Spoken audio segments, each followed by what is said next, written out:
Hello everyone and welcome to another News Coolum video. So this video I'm actually revisiting some footage that I shot before. So some of it might look familiar, but a majority of this was never published. This was my original trip to Zion National Park in Utah, leaving from Ventura. And in the time since this video was filmed, two new 50 kilowatt DC fast chargers have been installed along the route, and one more is being installed in Baker, California, and that's actually a 150 kilowatt CCS charger. So you'll see in the video that it took me about 12 hours to get to St. George, Utah from Ventura, and that was about 430 miles, 440 miles.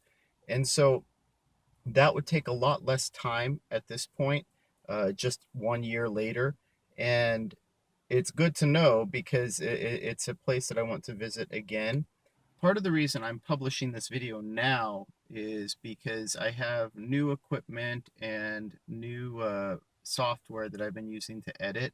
And a majority of my questions have still been about long distance travel in the Bolt EV. And as you'll see from this, it was fairly easy to travel from Ventura all the way into Utah using the Bolt EV. It was a little bit slower than it would be now, and there's still some work to do with the infrastructure. As you'll be able to tell from the video, Las Vegas is still not exactly the best place to be DC fast charging. And when you get into Utah, though, there are a lot of options in terms of level 2. And now, because of the infrastructure development they've been doing in Utah, there are a lot more DC fast chargers as well. This is probably a trip that I'm actually going to revisit in a few months. And so I'm posting it up now so that you can see how the entire trip looked rather than bits and pieces of short videos that I posted up instead. This will show the entire trip from start to finish, and I hope you enjoy it. And if you do, please like and subscribe. It helps the channel, and I'll be making more videos like this in the future.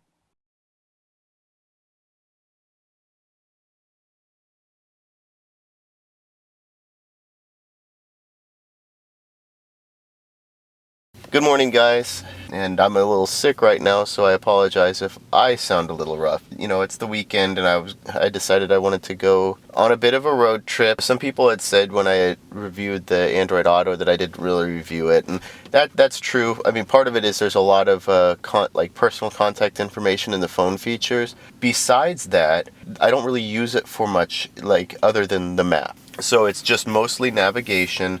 You know, while I'm on my trip, I'll make sure I'm checking my minimum mileage available and seeing if seeing if the destination I'm going to matches up with that. The first leg of this trip is I'm actually going to Victorville, just to show you sort of the hands-free feature. You don't have to. You press the button on the steering wheel. That's going to bring up the phone, but you can just say, "Okay, Google, Victorville." Showing results for Victorville. You know, when I'm driving, I'll just be watching I'll be watching the total miles that I have left versus what's on my display. So right now you see it's saying it's 143 miles and I should be there by 9:20 a.m. I have 181 miles estimated on my display, so I should be able to make it, perfectly fine.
a little bit of an update. So the Google Maps, we now have 101 miles to go, and my minimum range is 136. So this is a slightly slower freeway right now, 64 miles an hour. And what I've noticed about the guessometer, as they call it, or the mileage estimator, it bases it on your actual current driving. And so if you're driving at 55 miles an hour for 100 miles, and the last 100 miles of your trip is going to be at 70 to 75 miles an hour, you need to be aware of that, right? So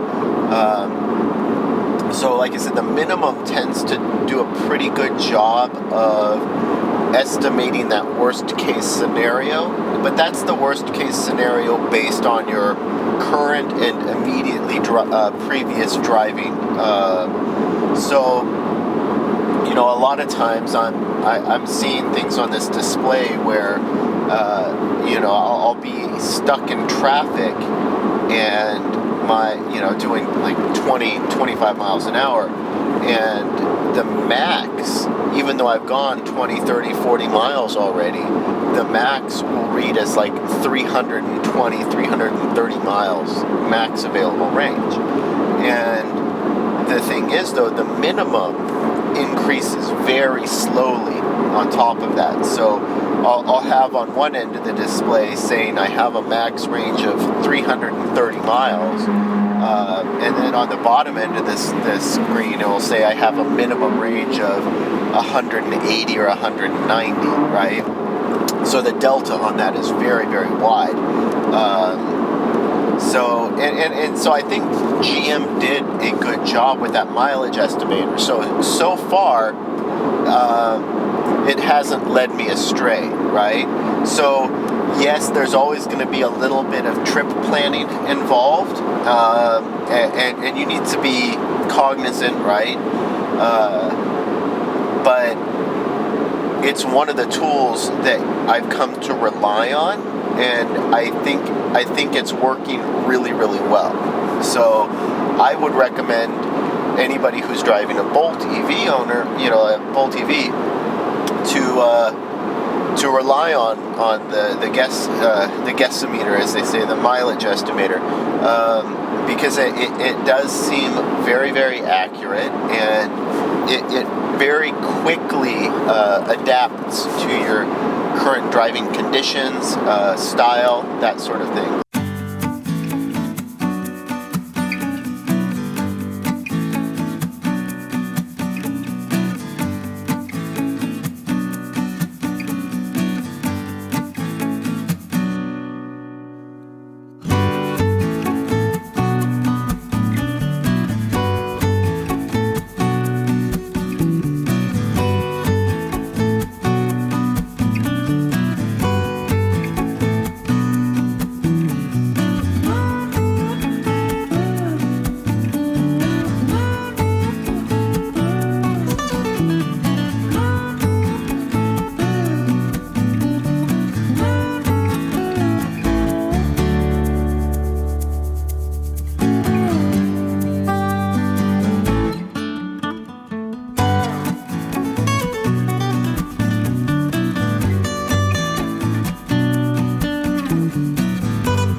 Okay, so it looks like I'm starting my charge with 22% state of charge according to the EVgo charging station. Right now I'm charging at 43 kilowatts. A few of the Bolt owners have had some really slow startups. That's never been my experience. So I literally just plugged in and started, and I'm charging at 42 kilowatts. So that's going to be the 125 amp.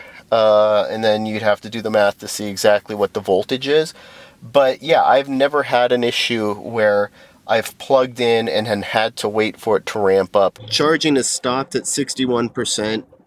So I went from, if I remember correctly, 22% to 61% in 30 minutes. So I'm gonna go restart the charge. What ends up happening with EVgo is it actually requires you to pull the plug out of the car and then restart the charge. And yeah, just so you know, it's 500 volts at 125 amps. So now it's giving me the reconnect to vehicle. So yeah, it won't reconnect if the car is on and if the connector has already been used. So basically you have to detach it and reactivate. So now it's communicating again, and I just press start and back to the reactivation. So hopefully EVgo is listening about this and they don't make us keep doing this. I think a lot of people were sort of motivated to go to the full plan as opposed to the flex plan, just because it's not worth it otherwise. You're not going to get enough power out of the deal, like if you have to keep paying for session fees. So that's unfortunate. So yep, back to 61%. When it shut off, it was still charging at 38 kilowatts. So actually, interesting. So it bumped right back up to 46. So yeah, so even at 60% charge right now, it's still charging. So actually, if this is how the Bolt EV interacts with the charging stations, it might be worth it if you have your full membership with EVgo. When the charge throttles down to about 40 kilowatt or 38 kilowatts at about 55% state of charge, end the session and then restart the session. Now, it looks like maybe that was just an initial surge, so maybe it's being throttled right back down to 38 again. And if that's the case, then yeah, it's not going to be worth ending the session and then restarting again. All right, so as you can see, I'm up to about 87, 88 percent state of charge. It's still charging at 16 kilowatts, so it looks like the cutoff it's almost right after it hits 85. It starts to dip down. So right after it hits the 85% state of charge, it dips down to about 16 kilowatts. Now, one thing I did notice, this minimum doesn't seem to go up unless I cycle the car on and off. So I'm going to turn it off and restart the car right now. I have 180 miles to go, so 200 miles on my average estimator isn't necessarily where I want to be. This is all freeway. A lot of it is uphill. And as you might be able to see through the lens, there's a storm coming through. So hopefully I can be ahead of that, don't get caught in it. So yeah, so just restarting it got me another 10 miles on my minimum. So I think what I'm going to do is I'm just going to go ahead and end the charge and head out with what I have right now. Again, 16 kilowatts is way better than the 7 that I would see if I had to stop and prim, but I want to make sure that I at least can get to prim if even by worst case scenario, and I think that's about 160 miles. So I'm going to go ahead and end the charge and I'm going to take off. Well, I have everything plugged in to Android Auto, so I have my destination. I guess it's the Terrible Herbst. So I'm going to go ahead and take off now. Yeah, if you can see on the screen, it says I have about 180 miles to get there, and my minimum estimator says 165. So I'll see if I can get through that and and make it all the way up there.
Alright, well, so much for small miracles like rest stops. That was very handy. From the looks of it, I still have another peak to get over, so yeah, whatever, I don't like you. No.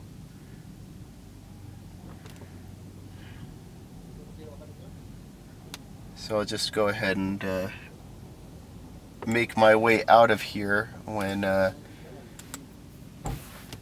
people get out of my way. But yeah, so my minimum is now 50. Oh, and that's a dirty camera. My minimum is now 57 miles, and I have 56 miles to go.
Yeah, it seems like we're getting low. Yeah, and it looks like 10% on the display as well, so that's about what I would expect.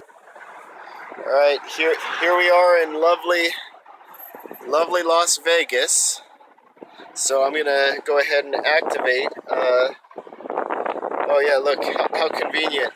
The Leaf doesn't have to pay to charge. I wonder if I have to start. Yeah.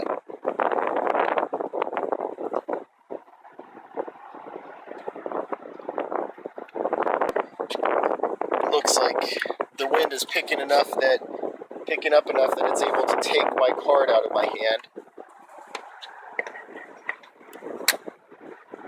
which is why I'm a little worried about having the range. Alright, let's see what this says. So it's communicating, la la la la la, and test voltage. This is scaring me because this is reminding me of the charger that's only 100 amps. So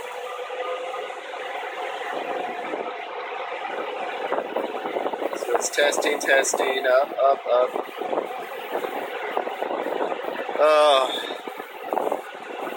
Oh, the humanity.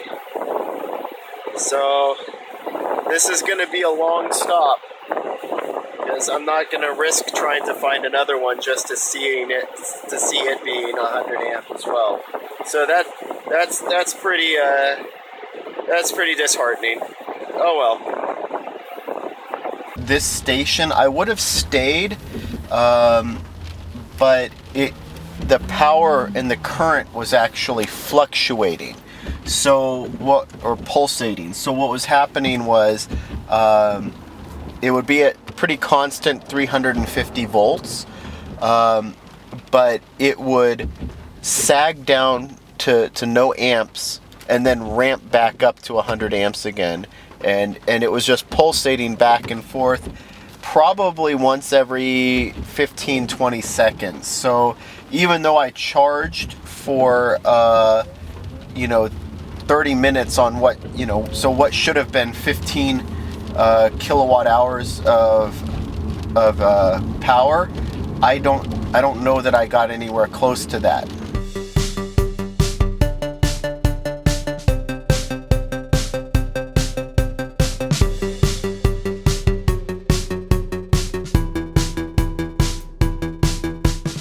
We're at the new station, still only 100 amps.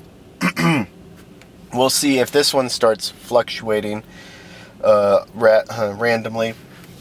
It looks like we're up to almost 50% state of charge now. Still about 13 minutes left in the charge cycle. We're up to 360 volts as well, so 360 and 100 amps. So I'm not sure what the voltage is gonna max out at, but it might be as high as 380, 385. I think I remember seeing that. Well, a few things I learned at this stop for the EVgo station here in Las Vegas, Nevada. Well, one, at 65% state of charge, the Bolt EV is charging at about 369 volts. So it's it lists it as a fast charger. Now, something else I noticed is I checked my map, and apparently St. George is only 120 miles from this location. So I actually should be pretty much good to go by the time I hit about 80% charge. The issue that I'm concerned with is, one, I have a couple of peaks to get over, but two, it's rainy and windy. So neither of those will work in my favor. And then, of course, if it gets down to cold enough to snow, then that's another element that I have to deal with. So we'll see how this goes, but I think I'm probably just gonna charge up to 80% and then head out. Well, I'm following the charge right now, and at 75% state of charge, the voltage is up to 376, 377, but the amperage actually dropped down to 68. So we're only charging at 23 kilowatts. So I'm going to use some of the free power to kind of defrost the windows a little bit. My minimum says I have 140 miles of range. Again, I'm down to only needing, or according to the map, I only need 120. Or I only need to go 120. So I guess this is not there. But so I should have plenty of range even now, but I figure I'm just gonna go until it gets to 80% state of charge, and then I'll go ahead and leave. But yeah, so right now, yeah, 76% state of charge, and actually it bumped back up to 88 amps. But I actually think that is the that's the heater unit. So while it's still reading the same Sorry, that zoom is pretty high. While it's still reading the same 24 kilowatts, it went from 68 up to 87 amps. So I'm guessing that's the heater contributing to that. So there you go.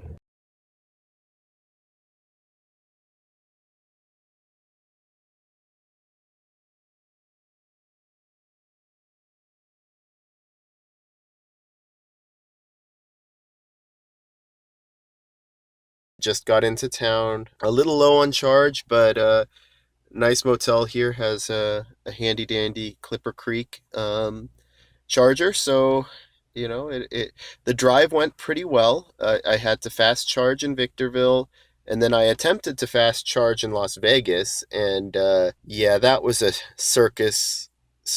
Huh.